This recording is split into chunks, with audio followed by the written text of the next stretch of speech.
the guys want to stay in marriage because of the children. Or I want to stay in this marriage so that other people don't see. You'll be in one house, but different bedrooms. And you see, it gets to that point because now the ladies have been empowered enough and they know this and they're earning their own money. It's not like before they were staying because they don't have money and there's this breadwinner who's bringing all this. So if they're getting their own money and they have it, so what are you doing? It's like what they're saying now. Why do you need to buy the whole pig when you can just get a sausage?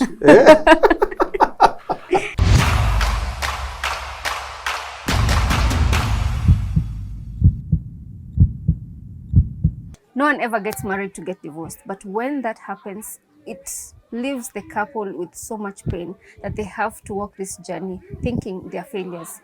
But one man has decided to change the narrative and open up a huge place where he can bring men and women to talk about the challenges they're experiencing after divorce. Well, today we are in Kajiado County to talk to Anthony Hutia, a man who's experienced divorce in his own way and decided to make lemonade from his lemons. Welcome to today's episode of Candid with Yvonne. I am Yvonne Kawera. My full name is Anthony Mungai Hutia Nyuto. Right, Nyuto is my surname. Nyuto is my dad. Okay. Hutia has become the brand, so Hutia is what is known. So that's why it's Tony Hutia or Anthony Hutia most of the time. A few people know Mungai. So I was born in Isili. Wow, hapa tu. Hapa tu Isili. So oma huko tu at Pumwani maternity. Then after a few years, we moved from Isili. When a certain community started coming there and becoming many, my dad said, tutokeni hapa tuende. So we moved to Jericho. So I moved to the ghettos. Then, that time I was schooling at a school called Rescourse. There's actually somebody 2 weeks ago who told me they've gone to Rescourse and seen how bad it is. And from Rescourse Primary, I went to this school, Dagoretti High School. Right. So from Dagoretti High School, immediately after school, I loved acting, a lot of doing acting plays in church and all that. So I immediately moved to an organization. And this is literally after school, after doing KCSE, going back to the community, we were gotten a job of where we need to be acting in an organization called Kenya AIDS Society. So what we used to do is we used to now sensitize the youth about AIDS through plays and drama. That was my first job. And we were paid well, although jamaa alitugonga, but it was much better money at that time. So I loved acting and I've been doing that acting. So after that I did some diploma in sales and marketing. After that now I was told, shika barabara mzee. Mzee akasema sasa you're good enough, wait after job. And I used to hustle. So I've worked in Kensel, Zain. I've worked to an organization called Popote Wireless. Those are the guys who started doing home internet with Flashcom. Yes. There was Popote and Flashcom. Then I moved to an organization like LG. I worked for LG. Then I worked for Samsung. And recently I left Microsoft. I've also been in Microsoft. But then now I've set up my own IT consultancy. It's called Tech Tenetene. What does it do? Tech Tenetene, what it actually means is technology forever. Right? Tenetene is a Kikuyu word, so it's technology forever. So we do IT consulting and majorly in education. So it's hosted under the Hutias farm. So Hutias farm, I have a lot of chicken and all those stuff. So it's hosted under Hutias farm. So and also now doing a lot of the ministry, like what I'm doing now, the divorce care for men, for couples. I do mentoring for boys who intend to be men, and being a mentor for both the men and boys. Okay, a bigger part of this is anytime, and I don't say I have, and I'll get to that point of my children. I have girls, but to find the boys don't have mentors. And are not being empowered. And this is a fact. And I know a lot of ladies are saying, oh, boys, what men go do. True, we need to do as well. And the boys don't have mentors, right? And you find the fathers are not mentoring. Like us, very few moments, can I say, I spent with my dad, right? Except now on a later age. But he was always busy looking for that bread and butter or bacon and whatever else you can call it. Ama githeri na nini, because those are time was githeri, but yes. At least I know we used to eat a lot of meat. That one I can't forget. And so they don't have, right? And this will lead us to even some of the conversation we have, because a lot of women are being mentored and they have been that empowered. And when they get to marriage, they're already empowered, expecting to find an empowered man. Which is not the case. Which is not the case. Right. Because there's nobody to do that for him. For your specific case, what are some of the regrets you've had, based on your previous choices and decisions in your first marriage? Number one, to me, I thought all the problems that we had would be sorted out in marriage. As I told you, yes, it doesn't go wrong, it starts wrong, right? The bigger part is when you get to understand that marriage is not an antidote, then you get to sober up, okay? Because a lot of things for me was like, they'll be sorted out in marriage. I can see these red flags like, huyu nikishamuoa atatulia ama itafanyika, and so on and so forth. One simple thing is like, me, I loved cooking, and you've seen me even cooking here, right? So for her, even when you're getting married, she thought so was a problem. Huyu jamaa anataka kupika. Maybe sikuwa nataka hiyo story. For me, I knew our wives to come to cook for me. Me, I'll be cooking Sundays, ama Christmas, ama hizo vitu. Lakini sasa tukianza kuwapeana hata kalenda, mzae because we've been raised that the wife should be the one who's doing that, right? So for me, I couldn't understand how we can start doing those kind of stuff, right? So the issue of always thinking that these things will be sorted out in marriage is the worst thing that anybody can ever do, okay? Because what happened is, and I say this, marriage is actually like fertilizer. So the bud you sow in marriage, it blossoms. So anything you put in there, it will blossom. Like you said, it starts wrong. Yes. Other red flags that you saw and you ignored? So the other part was mainly like, you see, like now what I told you, I used to write like for her a letter once, and then she didn't. For her, it was not like a big thing, right? Even now in marriage, I could ask her, bana, huwezi nipigia hata kasimu vile mzee anatafutangwa kule yuko. So, but si tunaona jioni. Historical. So, and so those small things that you see that time, then you think it will be sorted, tutakuwa nae, itakuwa huko, na nini, na some of those things. So, and I don't entirely blame it on her, because you see, there's a certain kind of life for me I gave to her. And I used to, what I did is, for me it was only her, there's nothing else. Okay, even me. And it got to a point, like my 7th year is when I told her, I felt like I've been giving too much in this marriage, and I never get anything back. I am out of breath, I am out of resources, I'm out of everything, because I don't see you reciprocating. Okay? And her, she could say, you're the one who's changing, which is a fact. Nimemzoesha hiyo lifestyle, nimemzoesha hivyo. So how are you coming to say this on the 7th year? Right? It's fact. But however, mimi nilikuwa naikanyangia nikisemaje, marriage antidote. Marriage antidote. I didn't remember marriage is a fertilizer. Wow. So, some of those things are not entirely her problem. That is who she was. And for me, I was somebody else, but I got tired of being that somebody and had to start now becoming somebody else because I need to get it back. But it never started that way. It started me by showering, whatever she said, I will do. Take her holidays. Every year, where do you want? And so on. But then when it gets to a point, then you realize, hey, man, at least we can get a 1,000 kwa hii account na kuja withdraw. I mean, 1,000 in love, 1,000 in care, 1,000 in what? You need to deposit something for this guy to be able to feel appreciated. And feel appreciated, right?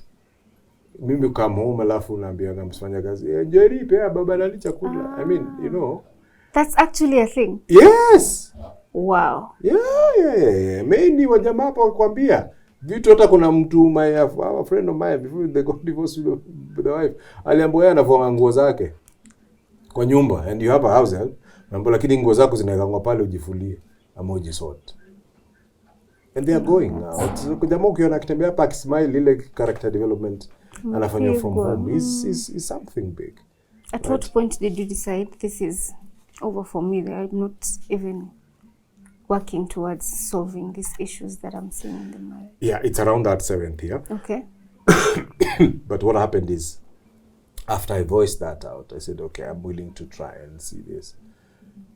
But I became like a downhill, because now she would think that I'm not the person who she married. I have changed.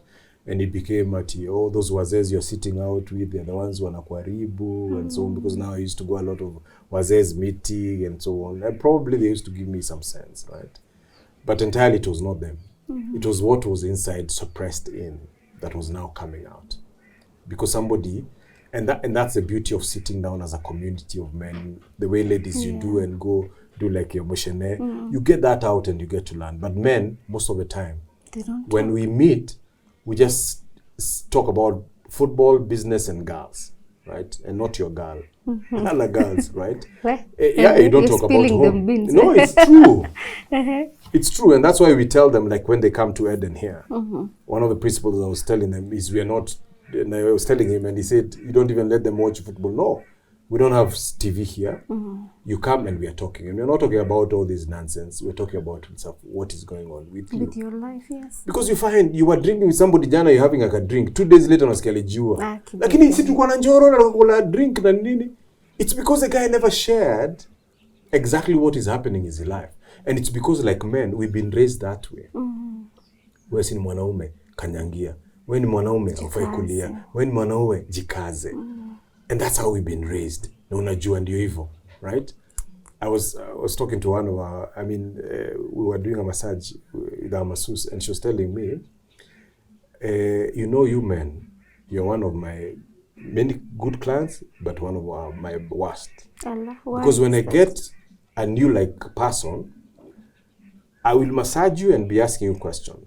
Lakini saa zile nimekufinya sana kwa sababu nataka kujifanya mjamaa, unajikazanga na ukitoka hapa unasema sitairudi kwa hiyo baba. Alinifinya. So you don't like speaking. They don't speak out. Unajua udambu umefinywa sana. Na unasema hapo umefinya. Lakini unasema acha nijikaze. Then ukijikaza mimi najuanga hayuko sawa. Naongeza pressure. Naongezanga pressure. And it's true. Mpaka mimi nilifika mahali naambia hapo umefinya sana. Anasema wewe ni mmoja wao, lakini nimwambia uliniambia. But it's because nikirudi home naambia wife, huyu dama alinifinya sana. Na mbona ukisema mimi napendanga hiyo? We never say. Because we've been raised like you're a man, you'll take care of it. How do you take care of pain? So you have to come out and speak out.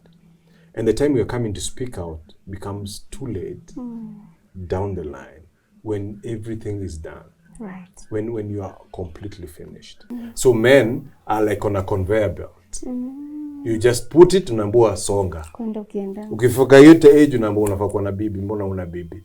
Hakuna mtu amekwambia these are the things that you need to do. So the wife expects you to do, and akwanza si mwanaume ndio anafanyanga hii. And you wonder what are you talking about? Mimi si kuona hivyo home. And it becomes now a bigger issue because there's no that mentorship of that. Wow. And and so I've been married, divorced, and then married again. And I'm a father of 4. My firstborn is 17, a girl called Kimberly. My secondborn is a boy called Tendai, he's 14. My thirdborn is a girl called Laimani, she's 12. And the lastborn is a boy called Gekeno, who's 8 years of age. Such lovely names. When you mentioned about the divorce care, there must have been a reason why you decided to come up with this project based on your story. Yes. So, my first marriage, I was married for 10 years, broke up or separated in the 10th year.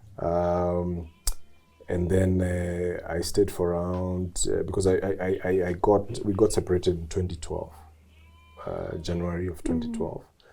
That's when she moved out. 2012 January, then around 2014, I got remarried. Okay. Yeah, so from 2014 to now, I'm on my second marriage. So the thing is, the first thing was, I've been brought up in church. Right. And for me, I never thought about divorce because I never even, in essence, technically, quote unquote, I never even thought divorce existed. Okay, it could be naivety or whatever, but there was no intention of ever divorcing because even the girl that I was chasing was my crush. I mean, I was dead over heels over her, right? And I was giving my daughter and my son the story about their mom and how I got to meet their mom just recently, right? And I was remembering these things. And I was telling them, for example, I used to write her letters every week. When we were in high school, I used to write her letters every week. She used to write me once a term. Allah. But I used to love that time when I see her handwriting, I say, oh, these are the two chicks who are writing me. I felt nothing. But I was still waiting for this one letter from this lady. But later on, yes, we got married. But before we got married, of course, there were another interesting whole journey of that. So what happened is when I got divorced, when we got divorced, I have learned to live in church all my life. And I was waiting for marriage. And I was waiting for marriage so that I can have sex. Right. And many other stuff, right? So the marriage to me was like the antidote of many things that I've never had, right? So when we divorced, the only place I had known is church. Then church now starts rejecting you. Oh, Lord. Because they feel, now in church, I was doing premarital counseling before divorce. I was in the choir. I was doing drama, I was in the men's ministry, I was in everything, right? My life used to rotate and revolve there. So when now they look at you, and somebody doesn't have to say it, they just look at you and they can tell you, right? You look like now, and that's how I call it. It's like when you're divorced, it's somebody who has leprosy. Oh, Lord. You look like a leper. You're told, stay out of the gates church. I mean, the church of the gate of the church there, and be there. We don't want, you're going to be contagious. Oh. Because of course, the other ladies will look you talking to their men and they will think, so there's that phobia already that had already been created. And so even the pastors themselves are afraid of you, even those who are friends of you. Did you wed in church? I wedded in church. Of course, no one marries to get a divorce. No. You don't marry to divorce. Nobody ever does. You don't marry to divorce. My first best man is a pastor in a big church. And you tried everything. Yeah. So would you like to maybe shed light on some of the issues that people struggle, not necessarily your story, but people struggle with in marriage that end up in divorce, and you probably might have encountered them? Yeah, first of all, you had asked that question, what made me get to this? So yeah. the stigma that was there now got me, because I had to navigate through this, because I've lived in church, stayed in church, worked in church, done all these things in church. I didn't know anywhere else to go. So I had to leave the church that I used to go to another one, Nairobi Chapel, I would say, Ngong Road. And that's when I had stayed, and I started all over again to go to the men's ministry and so on. And during that time, I got married, right? Even though it's not church, right? I got married. It's for those who say about come we stay. For me, I talk about it as marriage, right? Because when you make that commitment, and a lot of people now take shortcuts and say it's just come we stay. That's, sorry to use this word, this is bullshit. It's bullcrap. Maybe you let it, but that is it. Because when you live as married couple without a certificate, you can't then say you're not married. It's like when you're driving, even if you don't have a driving license, you can drive, and you still drive. So even in marriage, if you're living married without a certificate, you're married. Yeah. So we stopped taking shortcuts. So anyway, I got married at that time. So I did those sessions in church. And then I found out that now we need a support group for these men. And not only men, even people all going through divorce. So what happened is Nairobi Chapel, Ngong Road, started that divorce care ministry. When I had it there, I said I'll go serve in divorce care ministry. So I was being asked, why do you want to come serve in divorce care yet you're married? And I told them, listen, divorce is not the end. It's not permanent. These people need to see hope, or people who've gone through it, but they've gotten a second chance of doing it again. That gives you hope, because now when you're all sick, nobody treats, I mean, a sick person cannot treat themselves, right? So this, quote unquote, the divorce you could consider them as sick people, right? So how do you expect them to treat themselves? They need to see somebody else with hope, I mean, who has gone through it and gotten over it. They can tell you, yes, this is a process, although yours is a bit different, but you're able to overcome and go to the other side. And that's how then I started. And a lot of church, a lot of places have that stigma. And I decided, you know what, as crazy I am as always, I'll be the crazy one. Let them call me the divorced guy, but I don't mind. It's fine. And I will show people, yes, there is hope after that. And I still live, right? I'm not dead after divorce, right? And then I got a second chance, and I got a beautiful wife who makes me happy and keeps me young. And so there's hope. So why should we die? So that's part of it. Yes. So a lot of stuff that are making people get divorced, and through this ministry, and we've seen, first of all, is lack of preparedness. What I say is this, and I've been telling people for a fact, the Bible talks about it is good to be married, but it does not say it's a must to be married. Yeah, it's not. It's not. It's not a requirement to go to heaven. And I know there are friends of mine who will come, because I've been telling people, anyway, I don't want to start bringing this. There's a controversy I'm bringing, but it's not controversy. It's reading the word of God properly and understanding about heaven and earth and so on. Anyway, that's maybe a discussion for another day. So it's not a requirement for you to get to that afterlife or go to heaven, right? It's just a good thing to do, right? So everybody thinks that it's a must. So you always endeavor to do it, even when you're not prepared. Or you're pressured by the society. Of course, they'll ask you, your clock, and your clock, you say my clock. And you start reducing, you know, the bare minimums. I wanted this guy, then as the clock is going, unasema kujeni kitu yote, ile kuna boom, na inaweza toboka, ni sawa, ikuje. So, but that's a problem, that a lot are not being prepared, and especially for men. The ladies there, every time Nambongoa, a lady you have to cook, a lady you have to keep this. And I'm not saying those chores are specifically made for ladies and women. But I'm saying for them, there is a certain kind of narrative that is sold to them. Yeah. And it's always pushed, and they are always picking that up. But for men, what are you told? Umefika time na pia wewe kazi yako ni kwenda kufanya hustle. But now the women are even earning more than you, so if you're not the breadwinner, are you the man? Okay? And you see, it gets to that point, because now the ladies have been empowered enough, and they know this, and they're earning their own money. It's not like before they were staying because they don't have money, and there's this breadwinner who's bringing all this. So if they're getting their own money and they have it, so what are you doing? It's like what they're saying now. Why do you need to buy the whole pig when you can just get a sausage? Good point. Yeah, so you see now, I mean, that's what they're saying. So the men then, the advantages that we had, all right, are no longer those, okay? They've changed. And we're still going to marriage with that perception, okay? And the men that don't have people who are mentoring them to tell them, hey, things have changed, and this is what you need to be a man as God intended, okay? And the most basic bare minimum I've seen even for men, nobody understands who they are, and they don't even know their purpose in life. Okay? So the bottom line is this.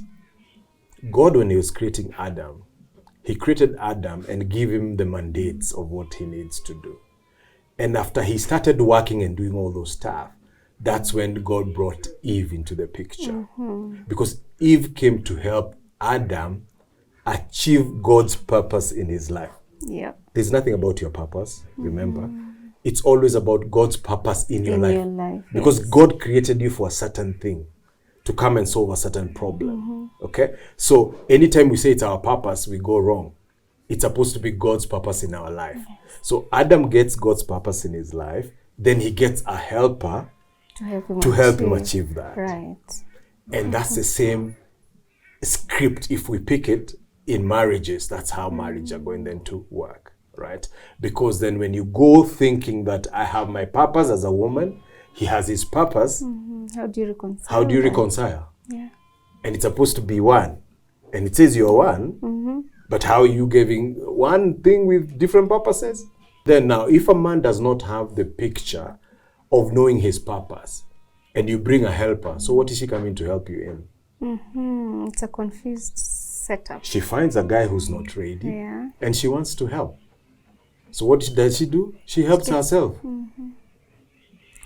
And then you start looking and saying, huyu mbona anafanya amejisaidia? Ana kazi ya kufanya? Ana kazi ya kuhelp? Looking back at the lessons probably you picked along the way, now that you've been married twice, what are some of the lessons you picked from your first marriage that you probably use on this one, that to ensure that it actually holds? One thing that I say always, and divorce care and people in divorce care always know me saying this: nothing goes wrong, it starts wrong. It starts wrong. There is nothing that goes wrong, it starts wrong. And that's about the foundation. So even if all these buildings that are falling and crumbling, it's about foundation. If you didn't have a good foundation, it will fall down.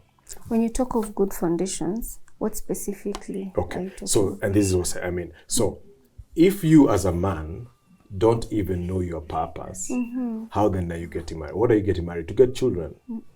To fill the earth? To just be called Mr. So-and-so? So your foundation has to be right, starting like this. So me as a man, I have to get to a point that I know my purpose, God's purpose in my life, right? After I get to know God's purpose in my life, then I can be able to bring a helper, because then I know the direction I need to go. Okay? So I am bringing somebody for such direction. But men, a lot of us men, we don't have the direction. We don't know. We are, as I told you, we are just conveyor belts, just moving and thinking marriage is a rites of passage. It's not. Yeah. We're always taking marriage as a rites of passage. It's not, and it's not a must, as we said. So you have to know who you are, why God created you, what's your mission, then bring in somebody To help you achieve that mission. Okay? And I need to tell this to ladies categorically. When you're called a helper, it does not say that you're weak, the weaker one. Okay? Because if you're helping, it means you're the strong one. You cannot help when you're weak. Yes. Because again, also that also means that this person who you're helping can't do without you. They need you to achieve this goal. So you're coming to help certain parts of my life. Okay, and that's how then now you connect, because there are certain areas that I am weak in, and you're coming to plug in, so then we are full. Yes. That makes sense. So you come with your 100%. Not those things is my better half. That's all bull. Right? There's no better half. She's coming full. You're coming full. Two full things That's coming and making one. Yeah. Because if you're half, then it means you're retarded. I mean, you have a whole part of you that you don't have, that you're depending on this one. Oh yeah. To make you, right? But there's certain thing that Miles Monroe, and I like him, I always call him like my pastor, because Miles Monroe used to say that you have to be single first to be married. And single does not mean unmarried. So you can be single and complete. Yes, you have to be single even when you are married, because your single entity is full. It's complete. It's complete. Then you're bringing this other part, because that means the single can work, and that's why I say ukiniacha nitakufa, nitajiwa, and so on. You have to be full to be able now to even help this other one to get there. Otherwise, you'll be having people who are defective into that whole marriage process. Okay, and that's why then it's really important for them to understand that there's that whole process, and this is the foundation to be able to get that. And the women also, the ladies, have to understand my helping does not mean I'm weaker. I am just plugging to somebody I think God has led me to, that's the purpose that you've created us for. Yeah. Then that's where then you are able to get to that. And purpose does not have to be one thing. It's a journey. The same way your baby, you take milk, When you get to a teenager, you'll have a lot of junk. When you start getting older, you look for just green stuff. It's a journey. And God's purpose in your life is a journey. God is not static. He created you for a purpose, and of course it's for that journey. That's why we have all these seasons. Otherwise you'd have made it only summer or winter. That's why there are all these seasons in life. And that's where then you need to understand even God's purpose. It's with seasons, and you go through those seasons together. When you talk about divorce care and some of the people you've helped, you know, walk this journey from the point of this is over, what do I do with myself? What are some of the things you tell them? What are the processes to begin with of healing from a divorce? Wow. Okay. You see, the first step is to acknowledge that it has happened. A lot of times, both men and women are on denial that this thing has broken up. Because as I was saying, you've never been told that there's divorce. So you don't have like backup or something else that you think about what will it, because you don't get married to be divorced, right? So you don't have that. So you need to have a process whereby you can first of all get to admit that this has happened, and then look at the journey now of the next step. What we do even at divorce care, we say divorce is like your partner dying, but they're still alive. You know the literal meaning of a dead man walking? Dead woman walking, yes. They are dead, but they're still alive. You'll walk into a church, see her. You'll walk into a mall, see her. So it's better sometimes for that person, the one of dead, than the divorce, because now the pain, every time you see them, it creates that pain, right? And I was telling guys, I'm always open about my ex-wife. We could pass with them with the car, you could see that's our car. Even the way you flash your guy at your friend, I couldn't. Kwenda huko. I mean, potelea mbali. I mean, it gets to that point. And it's a sad story, of course. It is. For a person who you've been chasing all, I told you, like, over 14 years and getting married for another 10 years, 24. Then you get to that point. It's bad. It's bad. And, but you don't have then people to work with you. And that's the next point. You have to get a community of people who are going through the same thing, okay? And you get to hear what is happening. So what we've been doing now is we were doing men separately, women separately, but now we bring some lessons, men and women together, and they are being enlightened. And the comments we've had is even the ladies are liking it, because you're seeing a different man, maybe explaining what your husband has been trying to explain to you all these years, but you've not understood, because you already had this veil on your eyes. You couldn't hear. I mean, they're talking, but you can't hear. But this time you're looking at somebody else, explain the same thing, you say, actually, that's what he meant. So sometimes, and we are trying this even when I'm doing the ministries, when I go to Nairobi Chapel, we are trying to now combine those classes. And even out here with my program, combine both. But also saying, you need to start introducing things about divorce even in premarital classes. That's not like you're becoming a prophet of doom. I'm telling you about marriage, but then... No. So when you tell somebody you will die, are you being a prophet of doom? Oh, yeah. It's still a process. You'll be a mother. It's a process. So why do you want to put that some other things are not a part of the process? I'm still trying to do the research and do divorce rates, like in Kenya. I was in Rwanda just a few weeks ago. The divorce rate is crazy. Are you serious? Yeah. Average marriage is 2 years. Kenyans, we are a bit more open, more outright. We might just go out. But there's some things like when it comes to divorce, everybody start talking about, we are here because of the children. Okay? You are not married for the children. They were not even there. They were not even there. Children are a product of that. But we have made marriages to be children. And that's what I was telling you. A lot of couples even who come to Eden, I ask them, you have to come with your children here. How many times do you go for a holiday without children? So your relationship now started when you're boyfriend, girlfriend, children checked in, you started relating now as a family. It's never the two of you. So the amount of time you spend with your family or with yourselves, and it's about time. If you're not investing in your relationship as a couple, Why are you expecting fruit out of it?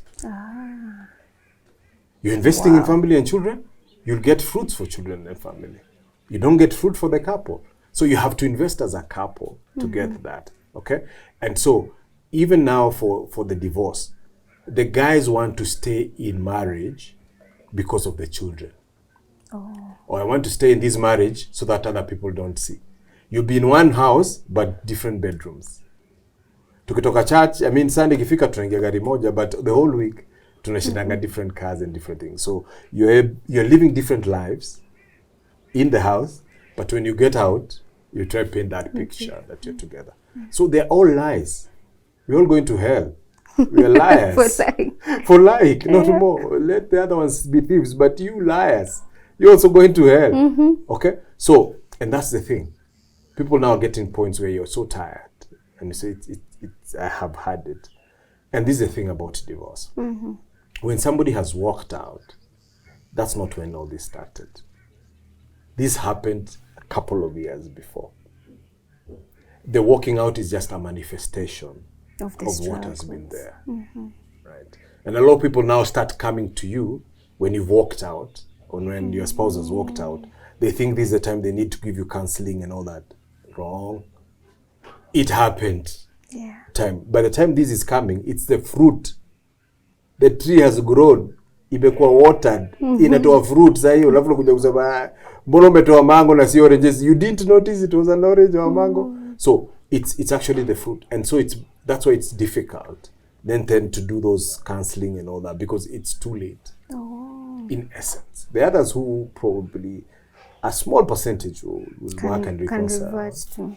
But a lot of them, the success rate of that, we've seen very low numbers, if any, right, of doing. Because this is something that has happened over time. This is just the last stage of this cancer. So that's why you need to tell people before they get married, there is divorce. Very important. Because you see, the thing is this, most of the time, anybody who's doing premarital counseling, they are doing it to check a box. Because this church has said they'll not marry you without having if you don't do prima. Right? So for you don't even think, you're waiting for that class iishe when ukapimwe nguo yako. You're going for cake tasting. We are going to do what? To check material. There is no time you're thinking about what those guys are telling you. So it's just checking box. When cases of divorce get to that point where a couple is deciding to split up and there are children involved, at what point do you inform these children? How did you even go about it? Take us to your story. Wow. My story is another one. So because I told you I have 4 children. Did I say? Yes, you did. Children. So 2 from my first marriage and 2 in this second marriage.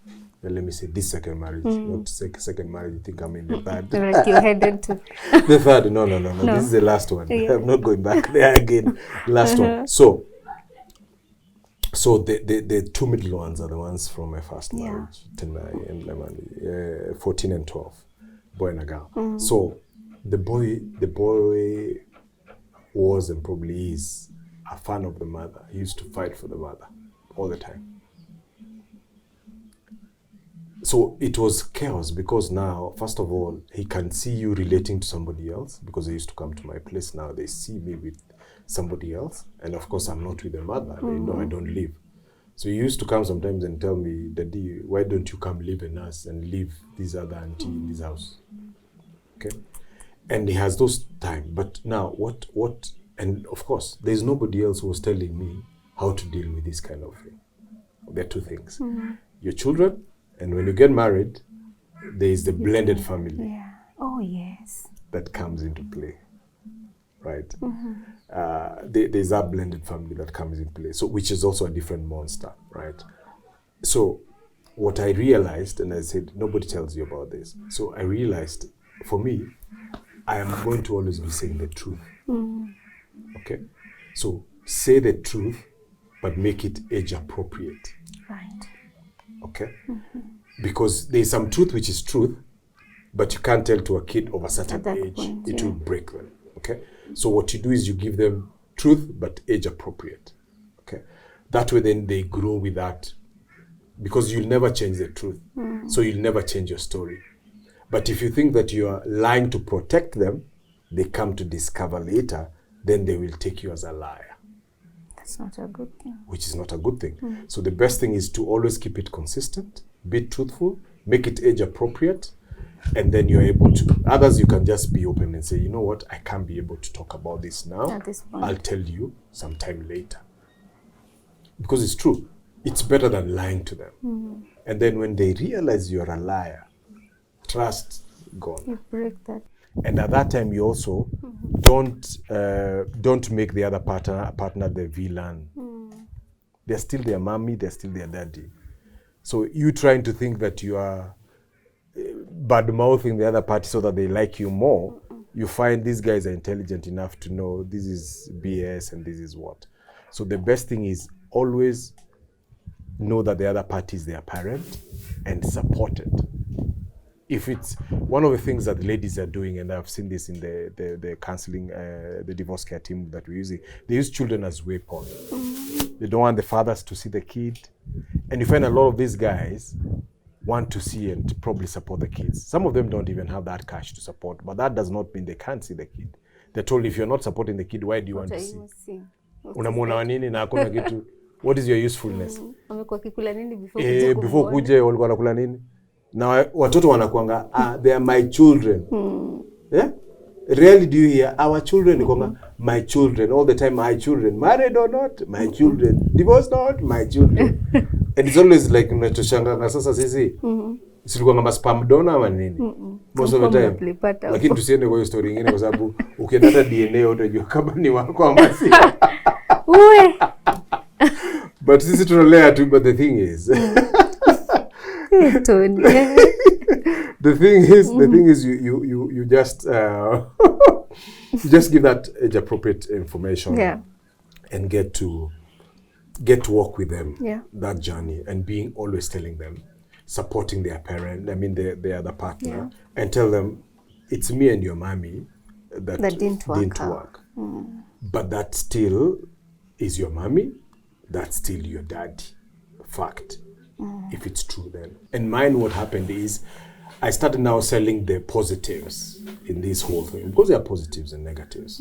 The positive is that you have two homes. Okay. The negative of that is there are different rules in different homes. Okay. But also telling them that this is not the default, this is not the modus operandi of people separating.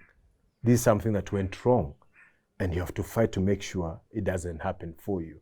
It happened for daddy and mommy, but you can make sure that you do better than us. Okay? Most of the time now we create our singleness out of being married, being the best. Competition. Of course. We have this, didn't work. This would have been the best. And then you live like, now I try to live the best I can in my current marriage, and they can see. And they come and see, and they see what, say, Daddy, you really love your wife. You really do what. That's nice. It's nice. You get to hear those, and you get to hear it's nice. So they've reconciled this, and they even relate well with their half sisters, so to speak. They do. They do. Especially now when we got like the last born. The last born, I named him Gekeno. Right? Gekeno is Gikuyu, meaning happiness. So for me, I told God, man, I've had it rough. This is enough. Me, Gekeno is my ticket now. This is my second part, is happiness, and that's what I claim. So Gekeno brings all this together. Yeah, because my firstborn is adopted. My wife came with the firstborn, so we adopted her. So, and it's like that. So where you're the firstborn boy, you thought you're the firstborn, then you come get a firstborn sister. So there'll be that rivalry. And those are the part of what I was saying about blended family, right? So you have to get to blend that, right? Those sides and these ones who are coming, who might be always thinking that these two who came to steal our dad. Yeah, I mean, daddy stays with all of them all the time. He doesn't come to our house, right? And that's what my boy asked me. Oh, really? Yeah, why don't you come? Actually, that guy is sharp. Sometimes I know he's sharp, but sometimes I think maybe it's conversation that have been had there, but I'm not trying to talk whatever about anyone. But it's the thing, one time he came and asked me, Dad, marriage is a covenant. I said, yeah. So why did you break yours? And that time the guy was around, I don't know, 7. I wondered, how do you even know covenant? Me, I don't know, your age is equal to your covenants and all that, right? But of course, those are the things that they're going and they've learned. And they learn about something, they ask you the question. So don't try brush them off and so on. I had to tell him, I'll tell you, I'll discuss. Because I had to go back and have a meeting with myself and see how I start explaining this. Because if we are selling that as it, and then you've not done it or you've broken it, why? Then why? So I had to explain why now Daddy and Mommy were not able to. And if probably we continue to stay together, we'll be bad people. I'll be a bad person.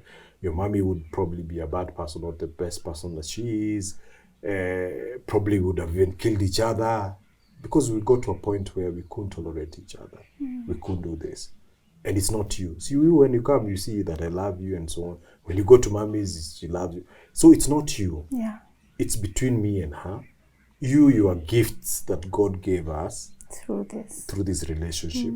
So you should never think that you are the cause, because most of the time they get to points where they think we are the ones who caused this to happen. I was not a good boy. I was not a good girl. Maybe if I behaved like this and so on. So it also affects them in that sense. It affects this. I'll be telling people, you see, when you're going through divorce, don't think it's only you. Even the kids are going through the divorce. They're going through the motions, and that's why we have also now divorce care for kids.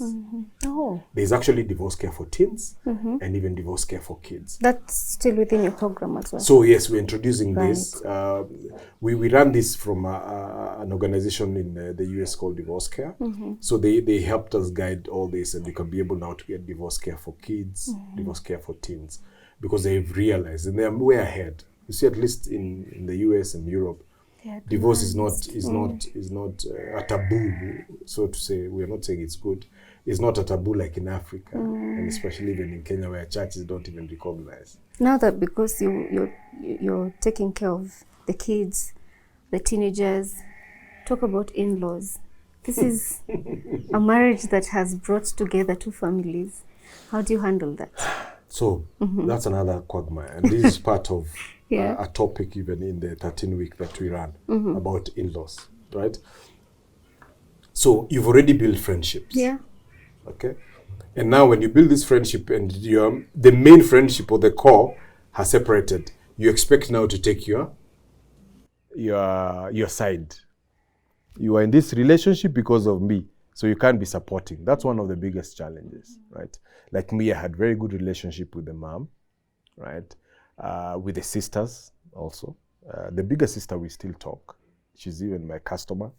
You'll be happy to hear that when I'm talking about this. She buys nyama from me.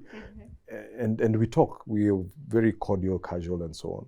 The mom, I could go visit her when on my business trip, she's in a certain country. I could go visit her and we talk and I buy her dinner and we chat and so on. But it's a bigger thing, because what happens is families start taking sides. Okay, uliacha mtu wetu, ulifanya mtu wetu hivi. Because what happens is, my family only know my side of story. And of course it favors you. Of course. Even when you say, you don't say, huko, mimi sikununua food, mimi sikufanya nini, you don't say those parts. You just say, mimi nilinyimwa vitu. Hizo tu ndio nasema, waseme, ule bibi yake hata sijui ni bibi wena gani. You know, that's what they know. And the other side will say, ule mzee, hata chukua, doesn't take care of the family. School fees ajuan kule utoka. They don't have a brief of your side of story. So it's sometimes good. And I was trying to think through this whole process. Probably the same way we had our wedding ceremony, we should have a divorce ceremony. There are divorce ceremonies. I know there are guys who are crazy enough. I started that and I said, phew. Yeah, probably. And you know, you tell guys, you know what, if you're friends with this guy, you continue that friendship. Yeah. Our beef is our beef. It's the same way we are telling our kids, our beef is our beef. And it should not be, right? And you should always not take only one side. The friendship we built could have been bridged by this person, but you created a totally different friendship out of that relationship. Yeah. And we should not kill all that. It's just because of now, you know, the same thing we're talking about. It's about the phobia, the things that come with me being the friend and all that. Okay. And it becomes a problem. But that's the thing. In-laws is a big thing. Others will never agree it has happened, right? Others will always be. Now, the biggest problem is now, your in-laws, even your own parents on your side, will always be pushing to tell you, no, you need to go back. It can be worked out. Hata si tulizoea. I mean, hata si tulipigana. And that's what many ladies are saying now. Our parents will come and tell us, hata si tumevumilia. Wewe vumilia tu. Vumilia mpaka ukufe. Hapana. Utaenda upigwe nyundo alafu sema ulivumilia, utavumilia nani? So that's a bigger part. So it's not only the in-laws, even your own parents and your own side will always now have try to get an influence into this whole part. And of course, as I said, I didn't tell them what was happening for the whole 7 years. They've just seen the 9th year going to the 10th, fruits of that. That's when they start realizing this is what has happened.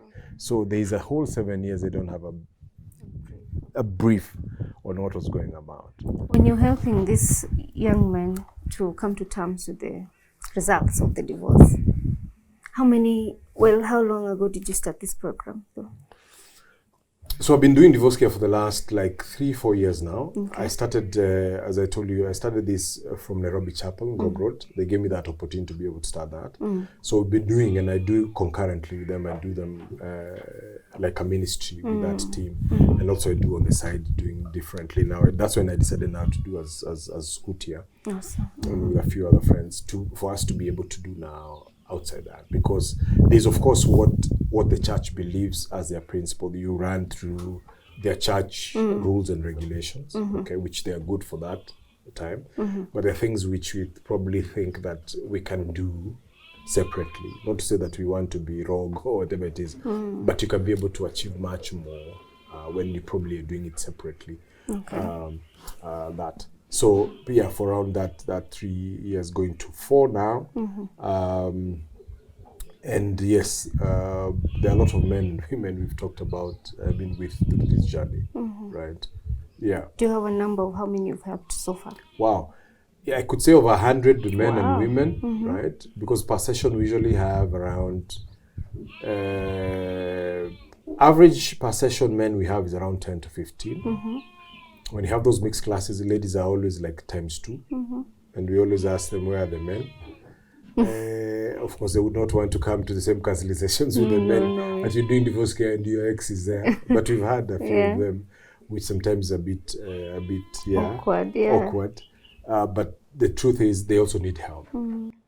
Because as much as they don't get help, you'll be having a more broken person to deal with because of your kids.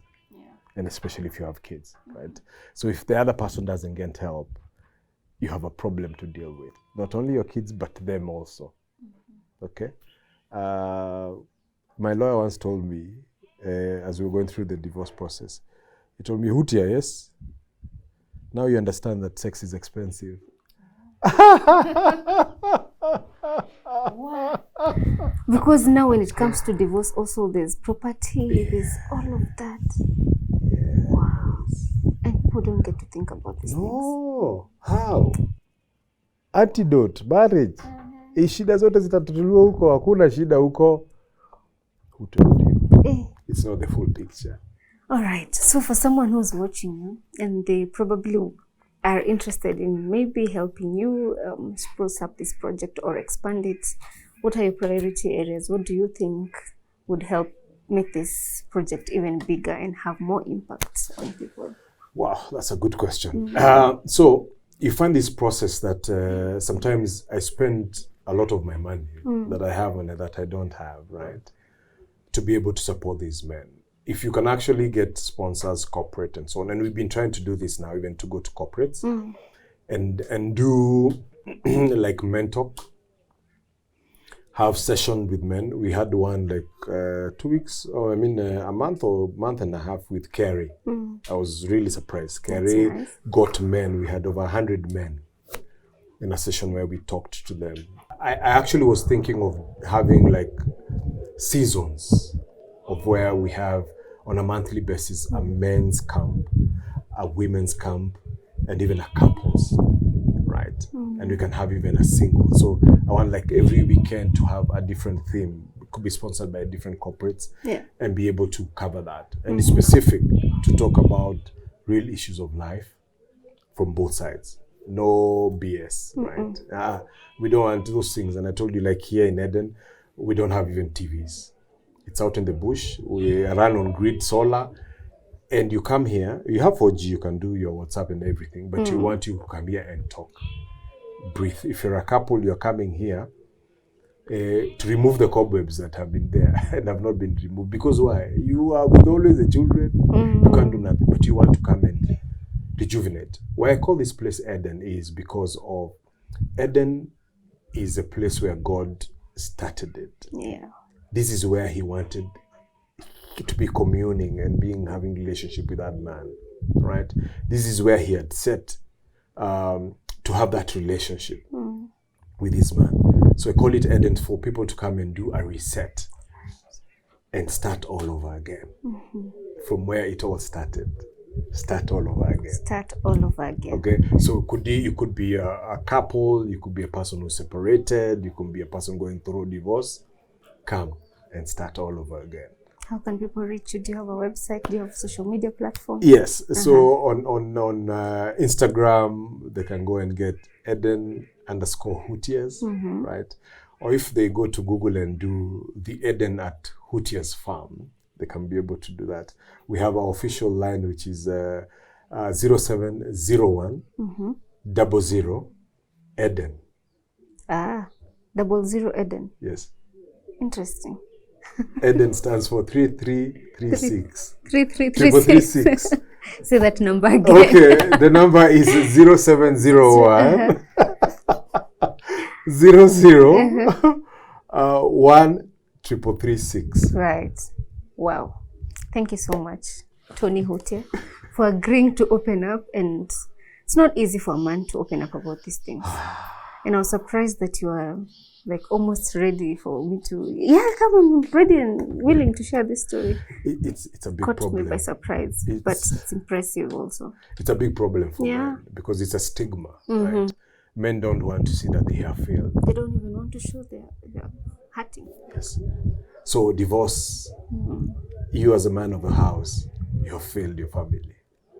So that's one thing that men don't want to be seen as, right? And as failures.